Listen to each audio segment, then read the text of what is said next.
Bien-aimé, on n'a pas besoin d'avoir avant d'aimer. On n'a pas besoin de posséder avant d'aider. Ça, c'est pas biblique. Bien-aimé, où sont passés les Dorcas d'aujourd'hui? Revenez les Dorcas. Jésus vous attend. Jésus nous a confié sa mission. C'est la multiplication de l'Église de Christ. Le diable aussi le sait. Arrêtons les raisonnements. Bien-aimés, il faut que dans le grand livre de Jésus, que ton histoire y figure.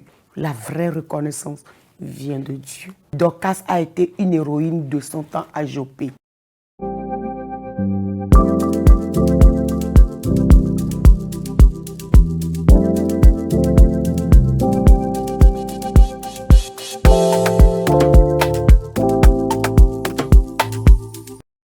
Chers amis internautes de Officiel Divin TV, shalom, shalom à vous dans vos maisons. Vous êtes la bienvenue sur le plateau de l'émission Les héroïnes de la Bible. Ce soir, je vais parler d'une héroïne dont on ne parle pas beaucoup. Une héroïne qui est passée incognito dans le livre des Actes, mais qui a impacté son temps, qui a impacté sa période. Ce soir, nous allons parler de Dorcas, Tabitha. Prions au nom de Jésus. Éternel Dieu, nous te disons infiniment merci pour ces moments de qualité que tu nous permets encore de passer en présence de tes téléspectateurs. Je prie afin que ce soir, ta parole touche le cœur de quelqu'un.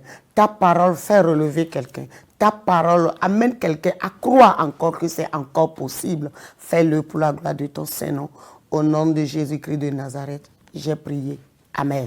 Je disais tantôt que ce soir, je vais parler d'une héroïne qui est passée incognito, dont on n'en parle pas beaucoup, dont on ne raconte pas les actes héroïques de nos temps. Dorcas, qui veut dire gazelle, Tabitha, qui était une disciple en son temps, une disciple du temps de Jacques, qui s'est démarquée des femmes disciples de ce temps par sa manière spécifique, par une manière propre à elle d'adorer le Seigneur, une manière spécifique, parce que nous sommes appelés tous à l'évangélisation. Nous avons une mission unique, une mission pour tout le monde qui est allé et fait de toutes les nations mes disciples, les baptisant au nom du Père, du Fils et du Saint-Esprit. Mais chacun parmi nous a une mission spécifique. Dans le aller, chacun a sa manière spécifique d'aller. C'est pour ça que Dieu a donné à chacun des dons différents, des dons spécifiques, afin que chacun, comme le corps humain, la main agit comme la main, le pied agit comme les pieds, afin pour que tout converge vers le seul but qui est pour l'épouse de Jésus-Christ. Tabitha. Mais avant de venir sur l'histoire de Tabitha, je veux d'abord lire dans le livre de Jacques 2, verset 18, quelque chose qui me touche, quelque chose qui doit nous interpeller, qui va nous amener à réfléchir. Dans le livre de Jacques, chapitre 2, verset 18, la Bible dit: mais quelqu'un dira, toi, tu as la foi, et moi, j'ai les œuvres. Montre-moi ta foi par les œuvres, et moi, je te montrerai la foi par mes œuvres. La foi n'est pas dissociée des œuvres. C'est ce que Jacques veut nous faire comprendre par là. Il n'y a pas l'un sans l'autre. C'est-à-dire, les deux vont de pair. Il n'y a pas de parallélisme entre la foi et les œuvres. C'est pour ça que vous allez voir dans l'histoire de Dorcas, dans le livre des Actes, Acte 9, verset 36. Il y avait à Jopé, l'histoire de Dorcas est sortie. C'est dans le verset 36 des Actes des Apôtres, à Jopé, ce jour-là, que Tabitha est apparue devant la scène. Tabitha, Dorcas est décédée. Comme tout le monde décède. Peut-être à Jopé, ce jour, il y avait eu un décès. Peut-être dans la semaine, il y avait eu un décès. Mais pourquoi c'est le décès de Tabitha qui a attiré l'attention? Pourquoi c'est le décès de Tabitha qui a émeuté les gens? Pour qu'on puisse faire quitter même Jacques de là où il est, pour venir faire quelque chose. On a demandé au grand Pierre. Pierre en son temps était le grand Pierre. Pour qu'on aille déplacer Pierre juste parce qu'une femme est décédée. Allez-y comprendre que hommes, femmes, enfants, veufs, veuves, divorcés, tout orphelin, tout le monde uni comme une seule personne. On demande à Pierre, il faut que tu quittes et que tu ailles à Joppé. Tu dois quitter l'île aujourd'hui. Quelque chose s'est passé à Joppé et nous ne sommes pas d'accord. Toute une ville s'est mobilisée pour la mort d'une simple femme. Et on se dit, qui est cette femme? Elle n'était pas empereur, elle n'était pas reine, elle n'était pas maîtresse, elle n'était pas, elle était simplement une disciple de Christ. Qu'est-ce qui s'est passé pour que Dorcas suscite autant d'intérêt, pour que Dorcas suscite autant de tristesse, son départ suscite autant de tristesse? La Bible dit, Dorcas était au service de tout le monde. Dorcas était au service de tout le monde. Et elle le faisait de manière humble. Elle le faisait comme servant le Seigneur. Elle le faisait de tout son cœur. Elle le faisait sans discrimination. Elle le faisait sans acception de personne. Dorcas ne connaissait personne. Là où il y a le besoin, Dorcas est présente. Là où le besoin y est, Dorcas se présente. Et la Bible dit, quand elle décéda, l'association des démunis de cette ville, ils ont pleuré. Ils ont pleuré sans arrêt. Il y a d'autres personnes qui sont allées sortir les habits. Voici, Pierre, voici les habits que Tabitha, Dorcas m'a offert pour braver la fraîcheur. D'autres sont allés sortir les plats. Voici la marmite que Tabitha m'a donnée. Dorcas m'a donné pour que je puisse préparer à mes enfants. D'autres sont allés. Chacun avait une preuve de la raison pour laquelle il n'accepte pas le décès de Tabitha. La cause de cette tristesse, c'était la personne de Tabitha. C'était le cœur de Tabitha. Dorcas est là pour tout le monde. Dorcas aide tout le monde. Et elle était aimée parce qu'elle faisait beaucoup de bonnes œuvres et beaucoup d'aumônes. J'ai dit quoi? Dorcas faisait beaucoup de bonnes œuvres et beaucoup d'aumônes. Acte 9, verset 36. Elle faisait tellement de bonnes œuvres d'aumône que ça a touché la communauté. Et ils n'étaient pas d'accord. Jusqu'à ils ont envoyé quelqu'un dans la ville voisine à Lydde. Allez nous chercher Pierre. Il va faire quelque chose dans la vie de Dorcas. Nous n'acceptons pas la mort de Dorcas. Elle doit vivre. Elle doit vivre encore au milieu de nous. Et quand Pierre est arrivé, Pierre ne pouvait même pas raisonner parce que tellement il y avait les évidences du service de Dorcas, les pleurs des âgés, les pleurs des petits, les pleurs des femmes, les pleurs des hommes. Les évidences étaient là, les vêtements. Voici ce que Tabitha a fait, elle m'a cousu des habits. Voici ce que Dorcas a fait. Non, homme de Dieu, vous devez faire quelque chose. Votre Dieu doit agir forcément et faire quelque chose. Que Dorcas vive. Donc, ce n'est pas pour Dorcas, mais pour nous tous. Nous avons encore besoin de Dorcas. Bien-aimés, où sont passés les Dorcas d'aujourd'hui? Où sont passés les Dorcas dans nos assemblées aujourd'hui? Où sont passés les Dorcas dans nos communautés aujourd'hui? Où sont passés les Dorcas dans notre société aujourd'hui? Dorcas, toi qui as déjà baissé les bras parce que tu as essayé, mais l'ingratitude des gens t'ont refroidi. Reprends les âmes. Ici, Dorcas ne le faisait pas pour la reconnaissance des hommes au moment où Dorcas le faisait. Dorcas le faisait comme servant Dieu. Et nous devons avoir beaucoup de Dorcas aujourd'hui. Le service à Dieu en tant que femme, ce n'est pas forcément prêcher sur un pupitre. Ce n'est pas seulement aller sur une chaire pour enseigner, mais tu peux amener des gens à Christ par tes bonnes œuvres. Tu peux amener des gens à Christ par ton aumônerie. Hey! Prêcher l'évangile.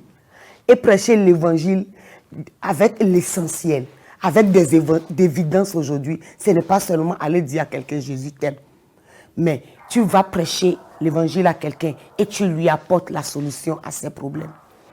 Les bonnes œuvres. Et la Bible dit, quand Dorcas faisait ça, ça faisait multiplier la communauté du Christ à Joppé.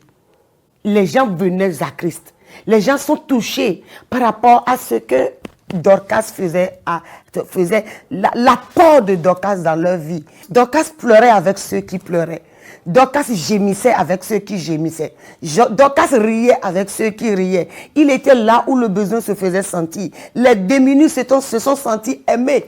Les démunis se sont sentis considérés par Dorcas. Dorcas était partout. Et ça me rappelle l'histoire de la sœur Teresa, qui a marqué son temps, dont l'histoire traverse les siècles, les temps et les époques. Personne n'a jamais oublié la mère Teresa pour tout ce qu'elle a fait en Inde. Bien-aimé, on n'a pas besoin d'avoir avant d'aimer. On n'a pas besoin de posséder avant d'aider. Les Dorcas disparaissent. Ça ne veut pas dire que Dieu ne donne plus le cœur de Dorcas. Le cœur de Dorcas, Dieu en donne toujours. Mais c'est parce qu'aujourd'hui, nous ne voulons plus servir Dieu. Nous ne voulons plus servir les hommes comme nous servons Dieu. Personne n'a jamais vu Dieu. On sert Dieu au travers du service des hommes. On sert Dieu en servant les humains. On sert Dieu en servant les hommes. On sert Dieu en étant au service des hommes. Arrêtons la recherche de la reconnaissance de ce que nous servons. Arrêtons cette reconnaissance. Le diable aussi le sait. Et il sait comment refroidir cette ferveur, cette chaleur des Dorcas. Elle a été une héroïne à Jopé. Elle a été une héroïne dont l'histoire est en train de traverser les temps, les générations et les époques. L'histoire de Dorcas est restée aujourd'hui et va rester jusqu'à l'avènement du Christ. Tant que la Bible subsistera, l'histoire de Dorcas sera lue partout dans le monde.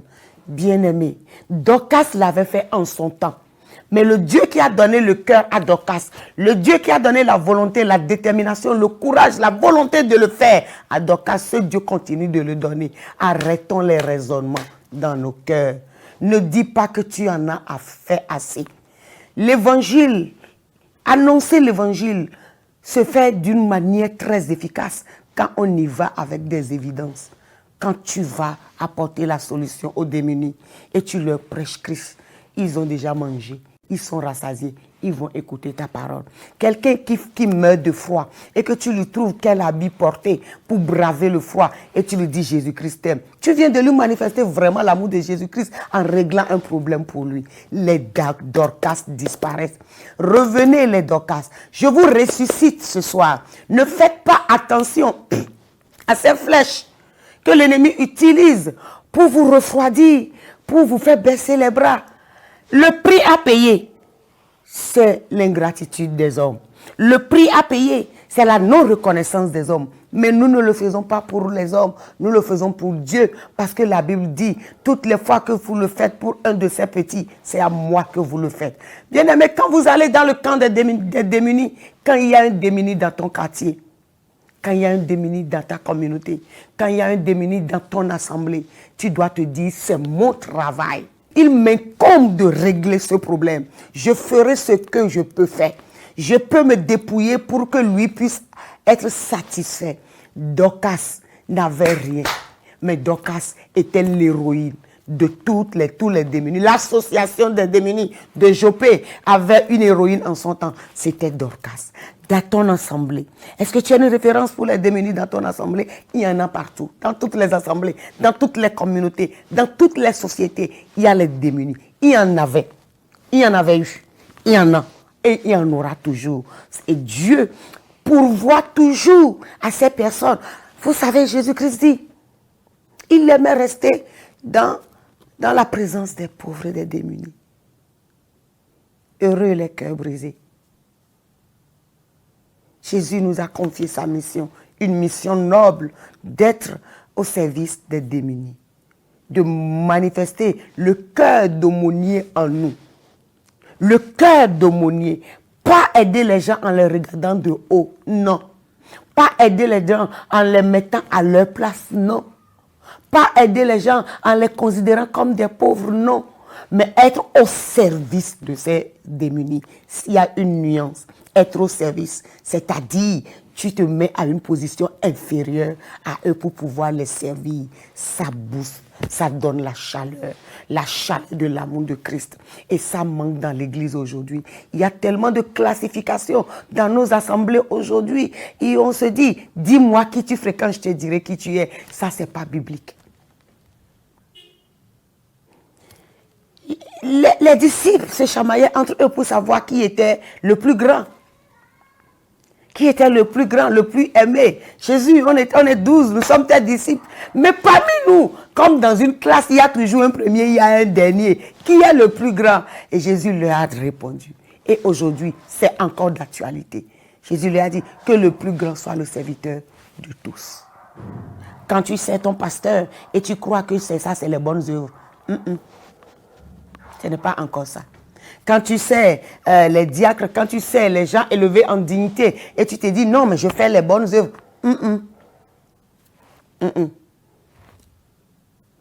Il faut que tu ailles vers les démunis. Ceux qui sont vraiment dans le besoin, ceux qui manquent de l'essentiel, ceux qui n'ont pas la pitance journalière, ceux qui n'ont pas de quoi se nourrir, ceux qui n'ont pas où dormir, ceux qui n'ont même pas d'habits, ceux qui se couvrent de haillons. Ceux-là, ils ont besoin de toi. Et la manière aussi de les servir, c'est dans la manière que Dieu se voit. C'est dans la manière que les cœurs sont touchés. C'est dans la manière que les cœurs viennent à Christ. Parce que le monde ne connaît pas ça. Et que toi, tu leur amènes ça. Ça fait la différence. L'aumônerie est dans le monde. Le diable connaît l'aumônerie pour drainer du monde vers lui. Mais nous, notre aumônerie doit être faite aussi selon les normes de Jésus-Christ afin de drainer le monde à Christ. Et pour nous, ça doit se faire dans l'humilité. Dans l'humilité. Et il y a une aberration aujourd'hui. Et on dit, on va vers les démunis. On va faire des dons aux démunis. Et elle dit, tout ce qu'on a acheté, en riz, en tout en habits, le tout peut être à 200 000, mais on appelle les médias pour 2 millions. Parce qu'on veut faire montrer au monde, je suis aumônier, je fais l'aumônerie. La discrétion est où? La dignité de la personne qu'on suppose qu'on aide est où? On verse à terre la dignité des gens. Ou on veut faire des dons, on le fait à la télé. Même l'église est versée dans cette bassesse. Ou quand on veut faire des dons, on invite la télé. Et à visage découvert, on donne la moto à tel, on donne la nourriture à tel, on paie la scolarité à tel. À qui voulons-nous démontrer que nous avons la capacité? À qui voulons-nous le démontrer? L'objectif derrière les bonnes œuvres, ces bonnes œuvres qui se font au travers de notre foi à Christ, c'est la multiplication de l'Église de Christ. C'est que les gens viennent à Jésus. Et Dorcas a été une héroïne de son temps à Jopé. L'histoire de Dorcas est restée dans la Bible. Bien-aimé, il faut que dans le grand livre de Jésus, que ton histoire y figure par tes bonnes œuvres. Il faut que dans le grand livre de Jésus, que ton cœur d'aumônerie soit retracé par le bic qui n'a pas de gomme. Il faut que ça soit fait dans ton assemblée. Il faut que ça soit fait dans ta communauté. Il faut que ça soit fait parmi ceux qui n'ont pas Christ. Ceux qui ne sont pas, elle dit, ceux qui ne sont même pas à mesure d'aller raconter à quelqu'un que c'est elle qui m'a fait ça. La reconnaissance vient de Dieu. La vraie reconnaissance vient de Dieu. Les Dorcas, où êtes-vous? Jésus vous attend. Jésus vous tend la main ce soir. Jésus vous veut. Jésus voudrait que vous manifestiez davantage votre cœur, quel qu'en soit le prix à payer. Toi qui avais déjà rangé les âmes, à tort ou à raison, ce soir, je touche ton cœur, je réveille ta mémoire. Le Seigneur ne t'a pas appelé pour que tu puisses baisser les bras à cause des flèches, à cause des critiques des gens que tu baisses les bras. Ça ne serait pas une bonne raison.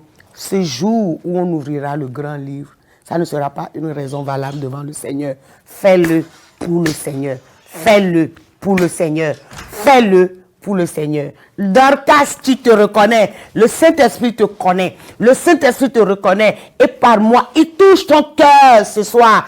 Dorcas, lève-toi. Les démunis t'attendent. Dorcas, lève-toi. Ton cœur de monnerie brûle et bat, et bat, et bat, et bat. Lève-toi sur ces battements de cœur et va au secours des aumôniers. Jésus-Christ t'attend. Prions au nom de Jésus. Éternel Dieu, je te dis infiniment merci pour ces moments merveilleux que nous venons de passer dans ta présence. Toute la gloire soit à toi et à toi seul, au nom de Jésus. Père, je remets les cœurs blessés en tes mains.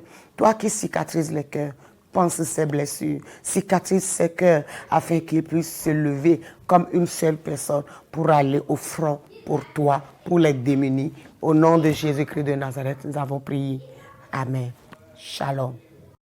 Bien-aimés, on n'a pas besoin d'avoir avant d'aimer. On n'a pas besoin de posséder avant d'aider. Ça, c'est pas biblique. Bien-aimés, où sont passés les Dorcas d'aujourd'hui? Revenez les Dorcas. Jésus vous attend. Jésus nous a confié sa mission. C'est la multiplication de l'Église de Christ. Le diable aussi le sait. Arrêtons les raisonnements. Bien-aimés, il faut que dans le grand livre de Jésus, que ton histoire y figure. La vraie reconnaissance vient de Dieu. Dorcas a été une héroïne de son temps à Jopé.